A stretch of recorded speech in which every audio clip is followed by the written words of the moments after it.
Assalamualaikum warahmatullahi wabarakatuh dan selamat pagi. Bertemu lagi dengan Pak Septa. Kali ini kita akan membahas tentang sumber hukum ya. Setelah di pertemuan yang pertama kemarin kita membahas tentang pengertian hukum ya menurut pendapat dari ahli.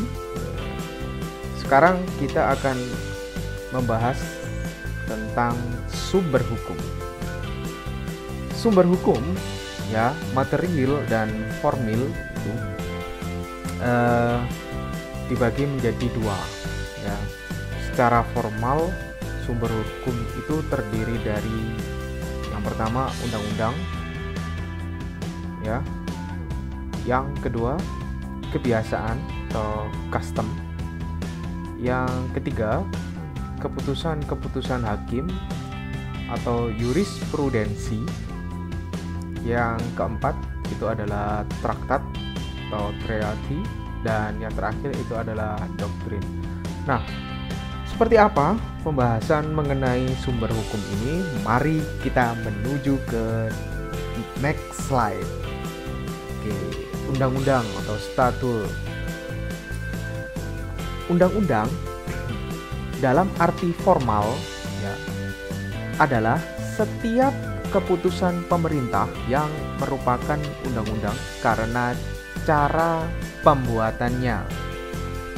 Ya, perlu digarisbawahi bahwa undang-undang dalam arti formal setiap keputusan pemerintah yang merupakan undang-undang karena cara pembuatannya. Ya, pembuatannya melalui rapat paripurna Dewan Perwakilan Rakyat atau Majelis Permusyawaratan Rakyat, itu adalah cara pembuatan. Yang kedua, itu undang-undang dalam arti material, setiap keputusan pemerintah yang menurut isinya mengikat langsung setiap penduduk. Jadi, yang perlu digarisbawahi adalah menurut isinya mengikat langsung setiap penduduk. Jadi kita, saya, kalian, Anda semua itu secara langsung itu diikat oleh hukum.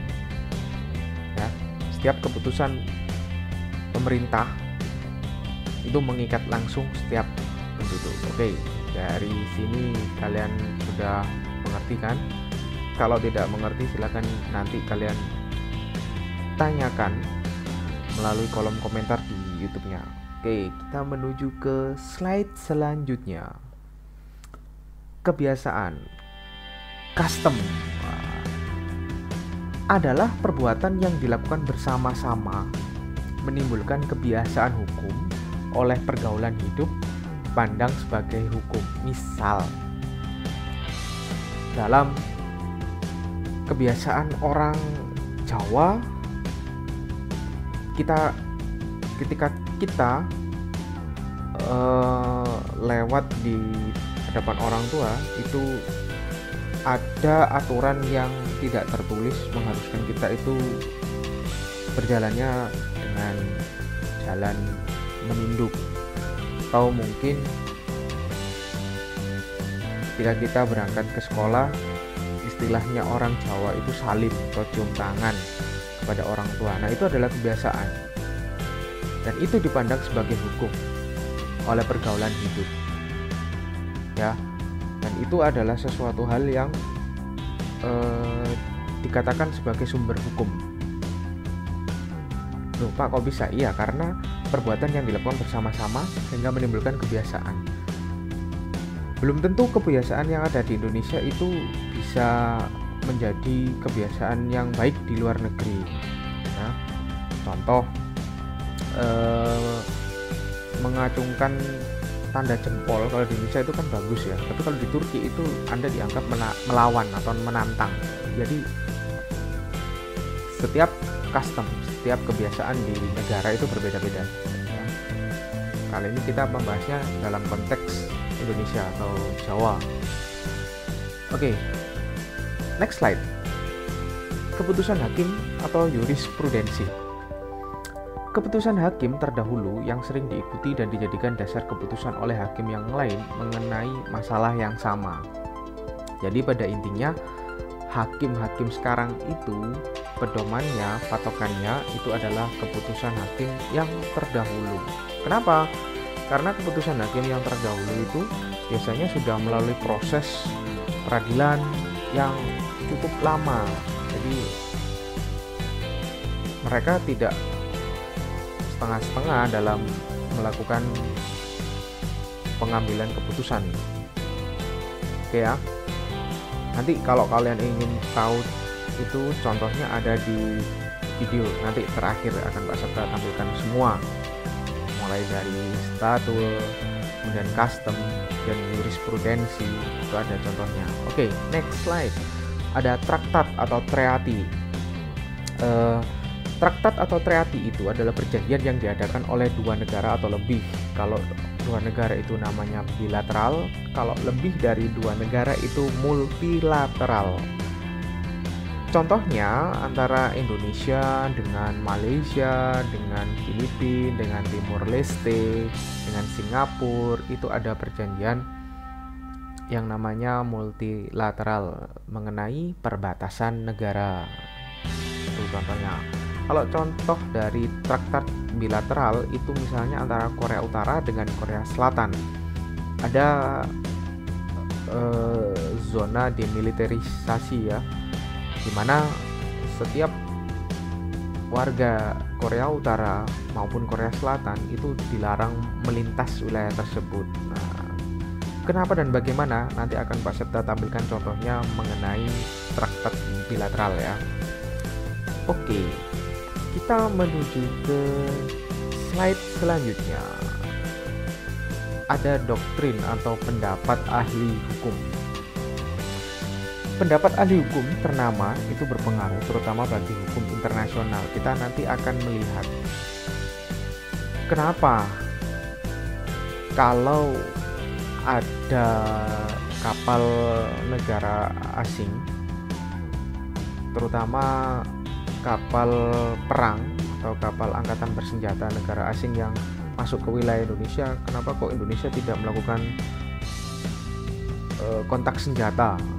Nah, itu kita akan lihat pendapat ahli hukum dari doktrin ini seperti apa.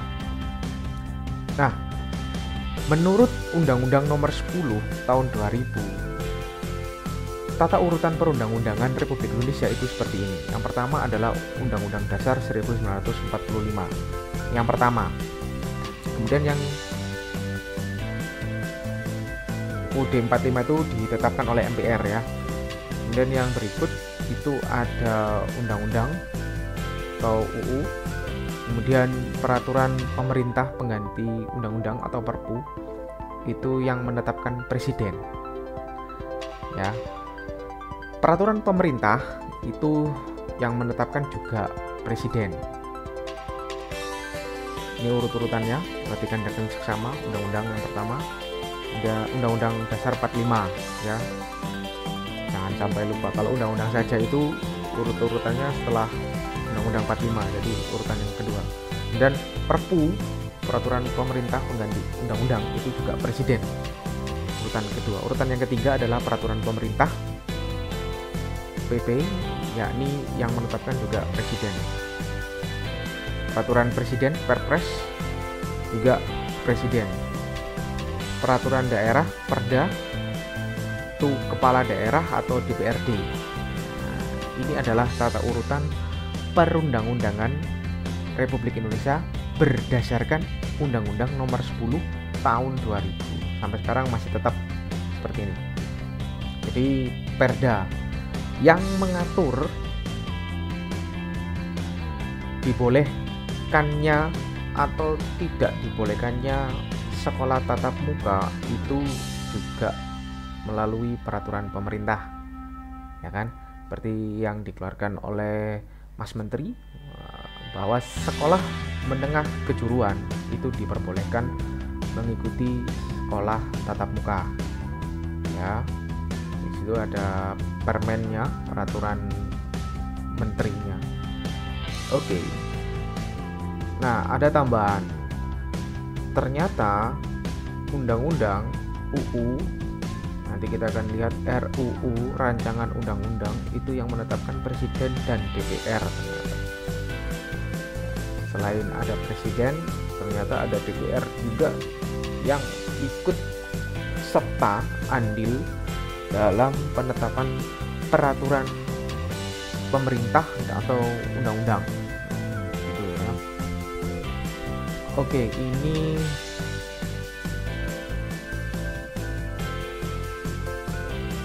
adalah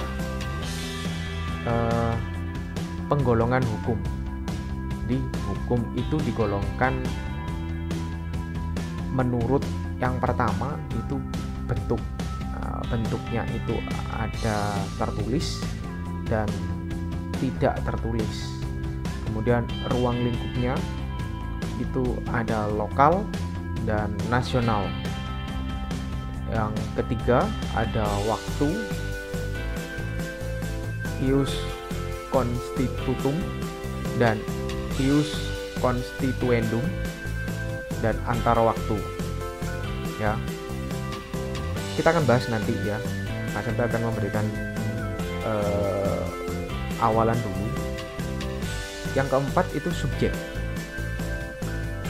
Subjek itu ada satu golongan dan semua golongan ya. Yang kelima, penggolongan hukum itu berdasarkan isi. Isinya itu bisa dilihat dari publik dan privat. Jadi ada hukum publik dan hukum privat. Kemudian yang terakhir itu tugas atau fungsinya, itu ada material dan formil. Kalau kalian ingin tahu lebih jelas ya, hukum publik, hukum privat itu apa Pak ya? Ya, kalian masuk jurusan hukum. Jadi di sini sifatnya adalah untuk pengetahuan kepada kalian mengenai penggolongan hukum yang ada di Indonesia. Nah, oke, ini langsung masuk ke hukum publik ya. Oke, sampai di sini mengenai penggolongan hukum ini, apakah kalian sudah jelas atau ada pertanyaan? Kalau ada pertanyaan silahkan kalian cantumkan nama dan kolom dan komentarnya di kolom komentar YouTube agar Pak Septa bisa menjawab dan menanggapi pertanyaan dari kalian semua. Oke. Nah, sekarang akan Pak Septa tampilkan mengenai sumber-sumber hukum yang ada di Indonesia. Nih, yang pertama tadi adalah statute atau undang-undang. Nah, Pak Septa akan tampilkan 3 rancangan undang-undang yang kontroversi beberapa waktu ini. Yang pertama adalah RUU KUHP, kemudian Omnibus Law, dan yang ketiga adalah ideologi Pancasila. Nah, silakan kalian cermati ya 3 video ini dulu yang sumber hukumnya sumber hukum tentang statute atau undang-undang. Yang pertama adalah pasal 252 tentang santet, di mana seseorang dapat diancam pidana terkait santet. Meski dinilai sulit dibuktikan, penjelasan soal pasal ini dimaksudkan untuk mengatasi keresahan masyarakat yang ditimbulkan oleh praktik ilmu hitam. Namun secara hukum, praktik ilmu hitam atau santet ini menimbulkan kesulitan dalam pembuktiannya. Ketentuan yang dimaksud dalam pasal ini sebenarnya untuk mencegah secara dini dan mengakhiri praktik main hakim sendiri yang dilakukan masyarakat terhadap seseorang yang dituduh sebagai dukun santet. Selanjutnya, ketentuan mengenai hewan ternak sebagaimana tercantum dalam pasal 548, 549 KUHP, dalam draft RUU KUHP, dalam pasal 278, 279 berubah menjadi unggas. Sanksi denda hingga 10 juta ini dikhawatirkan dapat menimbulkan kegaduhan di masyarakat. Oke, santet ancaman pidana mengenai santet, ya, pasal 252. Kemudian pasal 278 itu mengenai unggas ternak berkeliaran di kebun lahan atau tanaman orang lain, itu bisa dipidana hingga 10 juta. Jadi kalau kalian atau ayah ibu kalian atau kakek nenek kalian itu punya unggas tuh, jangan dibiarkan berkeliaran, karena kalau berkeliaran itu bisa dipidana hingga 10 juta. Ini masih RUU ya. Sekali lagi, RUU atau rancangan undang-undang yang artinya belum ditetapkan. Kita lanjutkan. Ya, dan selanjutnya pasal 414 dan 416 tentang kontrasepsi yang memuat terkait pemidanaan kegiatan promosi atau mempertunjukkan alat pencegah kehamilan atau kontrasepsi. Aturan ini dianggap kontradiktif dengan upaya penanggulangan HIV. Sementara pada pasal 416 RKUHP disebutkan pidana tersebut dikecualikan bagi petugas yang berwenang, mereka yang melakukan untuk kepentingan ilmu pengetahuan atau pendidikan, dan relawan kompeten yang ditugaskan oleh pejabat berwenang.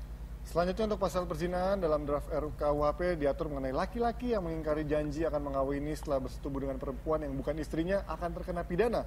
Seterusnya pada ayat 2, jika perempuan tersebut hamil dan laki-laki tidak bersedia mengawini atau ada halangan untuk kawin, maka akan terkena pidana.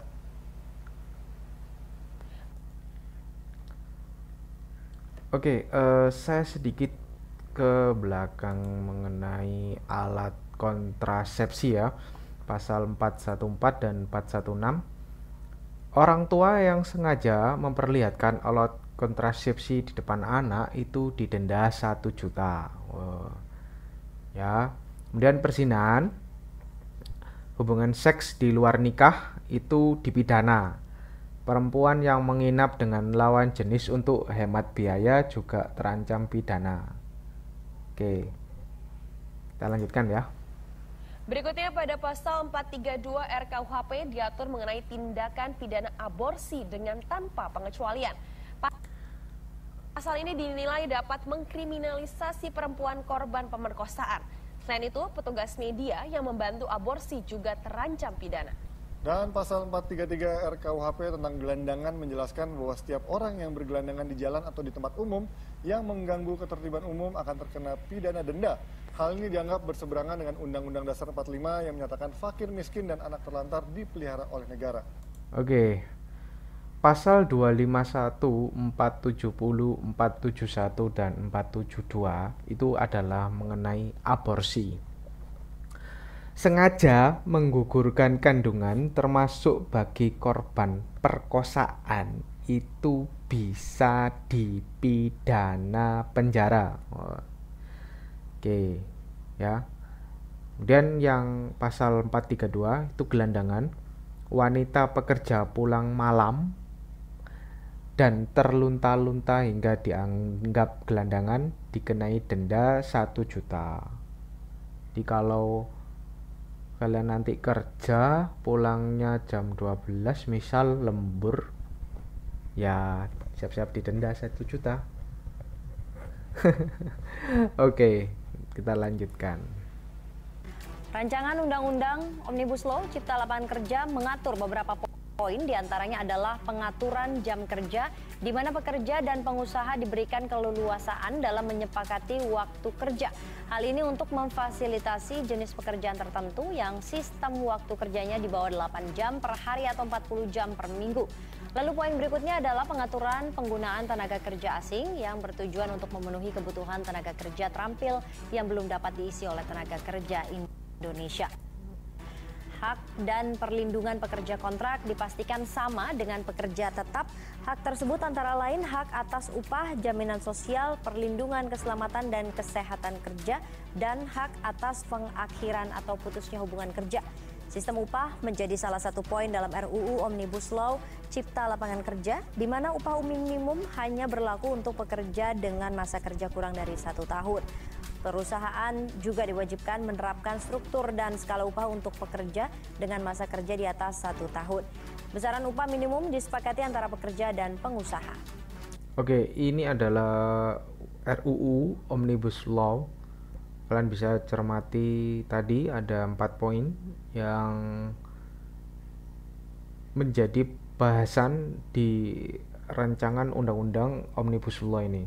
Menteri Tenaga Kerja pun menambahkan soal penguatan perlindungan sosial yang nantinya di dalam Omnibus Law tersebut akan direvisi hal-hal terkait sistem jaminan sosial nasional dan undang-undang BPJS.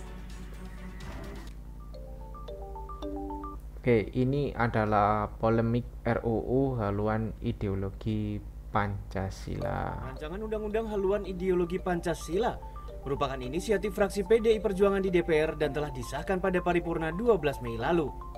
RUU ini tinggal menunggu surat Presiden, Surpres, dan daftar inventarisasi masalah, DIM, yang masih digoda pemerintah untuk dibahas bersama. Salah satu tujuan RUU ini untuk memperkuat landasan hukum pembentukan Badan Pembinaan Ideologi Pancasila, BPIP yang selama ini diatur melalui peraturan Presiden. Namun, dalam perjalanannya, fraksi PKS, PAN, dan Nasdem menolak RUU ini karena tidak mencantumkan TAP MPRS nomor 25 tahun 1966 tentang larangan ajaran komunisme, Marxisme-Leninisme sebagai konsideran. Sopan santun, andap. Oke. Gimana ya ketika berbicara tentang haluan ideologi Pancasila? Kalian bisa cermati lagi nanti videonya. Oke, yang kedua ini adalah custom ya, atau kebiasaan. Ini yang anak muda kadang agak susah, berat memang, apalagi anak sekarang kan yang itu tradisi Pak, adat Pak, itu feodal Pak, kan mesti kamu gitu. Enggak, itu dalam rangka menertibkan diri. Nggak gampang loh menaklukkan diri itu, antara lain andap asor itu tadi, sama yang tua cium tangan, kalau jalan menunduk, kalau ngomong nggak boleh bangga. Itu sebenarnya trik-triknya orang Jawa, etiket Jawa untuk biar orang mudah menaklukkan dirinya sendiri. Orang itu paling gampang kalau disuruh sombong, kalau disuruh merendah itu yang berat. Maka orang Jawa mengajarkan tato kromo sopan santun, merendahkan diri. Kisah haru ini berawal dari Oke, merendahkan diri. Intinya adalah sopan santun atau hormat kepada orang tua, hormat kepada orang yang lebih tua itu adalah sebuah custom ya. Oke, kita menuju yang ketiga, yakni jurisprudensi. penganiayaan yang dilakukan oleh oknum tak dikenal terhadap anggota Kopassus bernama Heru Santos. Setelah kasus tersebut, prajurit berpangkat Serka akhirnya menghembuskan nafas terakhirnya di Yogyakarta pada bulan Maret 2013 lalu. Tidak hanya keluarga, kematian itu juga memberikan luka mendalam terhadap salah satu sahabatnya, Serda Ucok. Tidak terima atas kasus ini, Ucok kemudian mengajak temannya untuk mencari tahu identitas pelaku. Saat mengikuti pelatihan di Gunung Lawu, Serda Ucok mendapat informasi terkait pelaku penganiayaan Heru. Tak disangka, ternyata orang tersebut juga diduga sebagai pelaku pembacokan anggota Kodim Yogyakarta yang juga mantan Kopassus bernama Sertu Sriono dan juga terbunuh 1 hari setelah kematian Heru. Berdasarkan informasi dari warga, Riki yang diduga pelaku pembunuhan bersama teman-teman telah ditangkap dan saat itu berada di lapas kelas 2B Cebongan, Sleman. Tidak berpikir panjang, dengan niat balas dendam, Ucok bersama Serda Sugeng dan Koptu Kodik serta beberapa anggota lainnya langsung mendatangi lapas. Mereka pergi dengan membawa sejumlah senjata, diantaranya 3 buah AK-47 dan 2 replika AK-47 serta masing-masing pistol. Tiba sekitar pukul 00 waktu setempat, kelompok pasukan elit yang dipimpin oleh Serda Ucok masuk dengan menggedor pintu gerbang dan mengaku sebagai anggota kepolisian Polda Daerah Istimewa Yogyakarta. Walaupun terlihat mencurigakan, mereka tetap memaksa dengan ancaman senjata api. Selanjutnya dengan menggunakan kunci yang diambilnya dari kepala keamanan lapas, serta Ucok masuk ke blok penjara untuk mencari Deki dan kawan-kawan. Sementara itu kedua temannya tidak ikut masuk. Sugeng dan Kodik hanya menunggu di luar untuk berjaga-jaga. Dengan melihat kedatangan Ucok yang mencari kelompok Deki, sontak membuat 31 tahanan lainnya kaget dan langsung memisahkan diri. Tanpa aba-aba, Ucok yang sudah siap dengan senjatanya langsung memberikan rentetan tembakan kepada Deki dan kawan-kawan yang berada di dalam sel hingga membuatnya tewas di tempat. Kelompok prajurit Kopassus itu pun kemudian ditahan atas kasus pembunuhan yang dilakukan di Lapas Cebongan. Serda Ucok yang merupakan eksekutor sekaligus pemegang komando dijatuhi hukuman paling berat, yaitu 11 tahun penjara dan diberhentikan sebagai prajurit Kopassus. Hakim menilai kejadian ini adalah sebuah pembunuhan berencana. Walaupun begitu, Serda Ucok tetap melakukan pembelaan pribadi dengan menyatakan tidak melakukan tindak pidana, melawan perintah atasan dan juga membantah tuduhan pembunuhan berencana.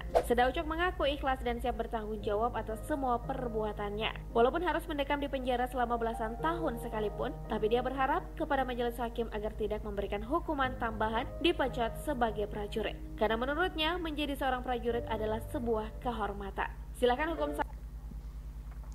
Jadi TNI itu terkenal dengan jiwa korsa ya. Ini jiwa korsa. Jadi hakim memutuskan ya bahwa Serda Ucok itu bersalah karena pembunuhan berencana. Tetapi Serda Ucok itu melakukan pembelaan bahwa pernyataannya tadi bahwa dia tidak melakukan pembunuhan berencana serta apa tadi ya, kita akan coba kembali sendiri. Nah, ini hakim menilai kejadian ini adalah sebuah pembunuhan berencana Kepada majelis hakim agar cat sebagai. Nah, ini karena menurutnya menjadi seorang prajurit adalah sebuah kehormatan. Wah, nih jiwa korsa TNI ya. Oke, kita lanjutkan di traktat atau Treatri. Masih memanas sampai saat ini. Secara teknis Korea masih memanas. Namun situasi sobat baku hantam perang Korea berakhir pada 1953. Namun situasi di antara kedua negara tersebut masih memanas sampai saat ini. Secara teknis Korea Utara dan Korea Selatan ini masih berperang. Pasalnya kedua belah pihak ini hanya menyepakati sebuah genjatan senjata dan bukan perjanjian damai di wilayah utara dan selatan yang hanya dibatasi oleh zona demilitarisasi Korea. Apa itu zona demilitarisasi Korea? Zona demilitarisasi ya. Demilitarisasi Korea yang disingkat DMZ ini adalah salah satu perbatasan yang dianggap paling mengerikan di dunia, penuh senjata, artileri, ranjau, dan sejumlah penangkal agar tidak ada warga Korea Utara yang menyeberang ke Korea Selatan. Bisa dipastikan jika ada yang berani menyeberang, pasti tidak akan selamat. Ya salam. Berjarak 60 km alias 37 mil dari Seoul dan 210 km dari ibu kota Korea Utara, Pyongyang. Zona ini dipenuhi dengan kawat berduri, deretan kamera pengawas, dan pagar listrik. DMZ dipenuhi juga dengan ranjau darat yang ditanam selama beberapa dekade. Sebanyak jutaan ranjau tertanam di zona berbahaya ini. Nah, sekitar 70% pasukan darat Korea Utara ini ditempatkan di sepanjang perbatasan dengan setengah dari Angkatan Laut dan Angkatan Udara yang berjarak 60 mil dari zona demilitarisasi ini. Zona demilitarisasi Korea ini sendiri merupakan sebuah zona penyangga selebar masing-masing 2 km di tiap sisi yang membentang sepanjang 250 km. Pagar besi bersilet membatasi kedua sisi ditandai dengan nomor-nomor khusus. Perbatasan juga diawasi dengan persenjataan lengkap dan perangkap tank. Konon di sisi Korea Utara juga terdapat wilayah yang ditaburi pasir halus untuk melacak jejak para pembelot. Wah, koruptor cocok ditaruh di Korea Utara. Bisa nitip koruptor nih ke Pak Kim. Di berbagai tempat juga masih terdapat banyak ladang ranjau peninggalan perang Korea yang belum dibersihkan. Di wilayah DMZ Korea Selatan, kawasan ladang ranjau ini ditandai dengan kawat-kawat merah diselingi lambang segitiga warna kuning berhuruf merah yang berarti ranjau. Di bawah kesepakatan tahun 1953, Komando Amerika dan militer Korea Utara diizinkan untuk mengirimkan tidak lebih dari 35 tentara ke JSA dan masing-masing dari mereka hanya memiliki satu pistol atau senapan non-otomatis. Tetapi jumlah tentara dan senjata semakin meningkat ketika hubungan semakin memanas. Sejumlah titik pos pengamatan di DMZ dapat juga dikunjungi wisatawan termasuk desa genjatan senjata Panmunjom namanya. Di sana para pengunjung dapat mengintip situasi di Korea Utara. Beberapa kawasan memberikan kesempatan untuk meneropong wilayah DMZ Korea Selatan. Di desa Panmunjom ini pengunjung juga dapat melihat lubang-lubang peluru di mana seorang tentara Korea Utara berusaha membelot pada November lalu di bawah desingan peluru tembakan dari teman-temannya sendiri. Sadis bukan? Silakan baku hantam kalian di Korea Utara sambil udut rokok Sampurna. Ya salam. TNI AL tangkap 4. Oke. Ya. Ini tadi traktat ya antara Korea Utara dan Korea Selatan. Menarik untuk kita bahas sampai saat ini, sampai detik ini, bahwa zona demilitarisasi itu masih ada dan itu ada perjanjiannya, ada traktatnya antara Korea Utara dengan Korea Selatan. Oke.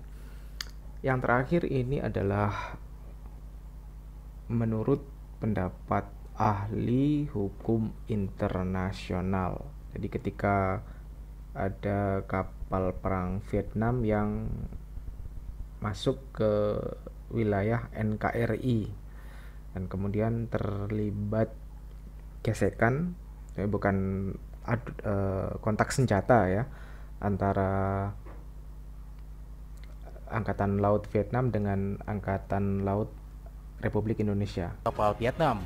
Kapal patroli milik TNI Angkatan Laut KRI Tom 357 menangkap 4 kapal penangkap ikan berbendera Vietnam pada Minggu 24 Februari 2019 pukul 07.40 waktu Indonesia Barat.